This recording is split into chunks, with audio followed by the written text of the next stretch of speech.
In this video, I'll show you the settings where you can hide the post date and the author name that appear under the blog post cards on the search results page in Shopify Dawn theme. As you can see in this example, here are the 4 blog posts that showed up on my site for the keyword espresso machine. By default, each blog card displays the post date and the author name. So if you're looking to hide this information, the steps are as follows. First of all, log into your Shopify admin account, then select Online Store.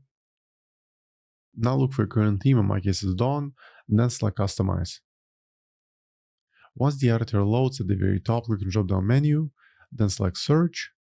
On the left side of the screen, under Template, click on Search Results. Then scroll down until you find the blog cards section.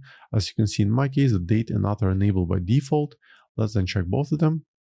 Then save the changes. Now allow a few minutes for the changes to update. Then go back to your website, go to Homepage. Let's run the search one more time. Let's type espresso machine. And as you can see, the blog cards no longer display the author name or the post date. So for now, that's all for this video. I hope you found it useful. If more Shopify tutorials, please subscribe to my channel. Thank you.